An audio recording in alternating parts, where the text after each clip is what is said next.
The number one topic on drivers' mind is always, how much money am I going to make? Do you think that are Lyft drivers going to earn less money because of AVs as they get rolled out onto the network and platforms?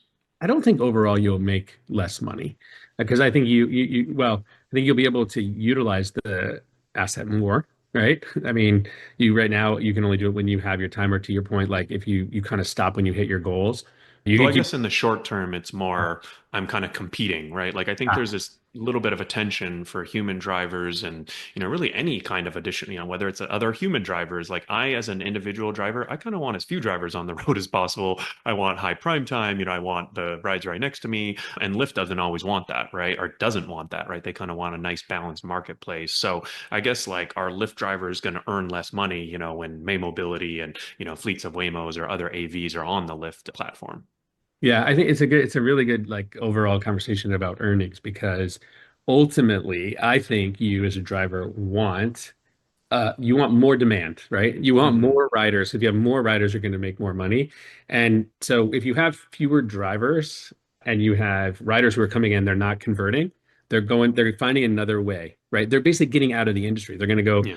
drive to the airport and that's going to become their habit. They're going to, find some other way to get there. They're going to buy another car.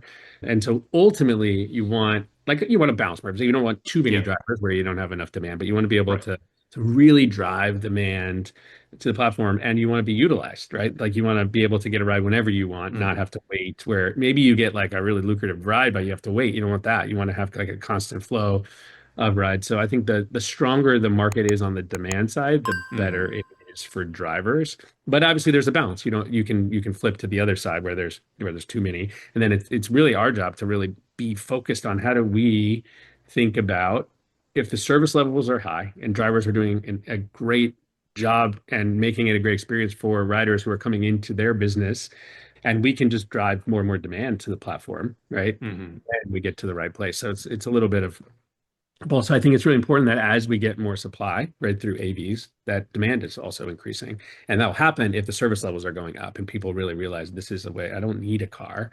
Yeah. Getting on the network is a way to get around in all of my experiences, not just, to go out, not just for that one commute, but for the everyday commute.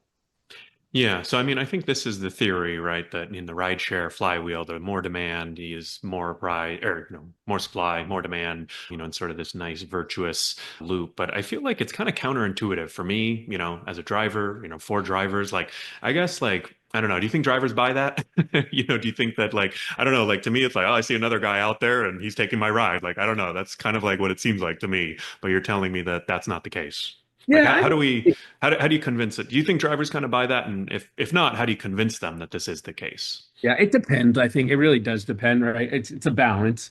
I think there's all sorts of people coming into the platform to drive. Some people are doing it Hmm. all the time. It is their primary source of income versus somebody who's coming on just during busy hours, just 10 hours a week, just Yeah. 5 hours a week, or like in between jobs, et cetera. So I think it does depend. And I'm not going to convince folks to believe something that they don't believe. I do think a the more and more we can drive, like we're barely touching the surface. We're barely Hmm. touching the surface of personal vehicle miles driven, like barely.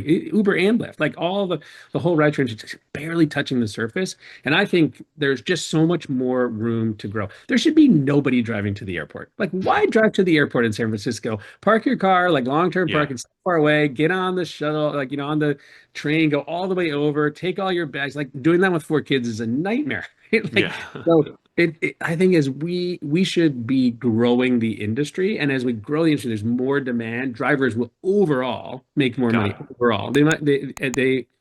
It does feel like, oh, there's another driver there taking my ride, but I don't think it really is that way. And I think the community of folks, if you're looking at kind of overall long-term Okay. earning, it's really about driving demand as much as anything.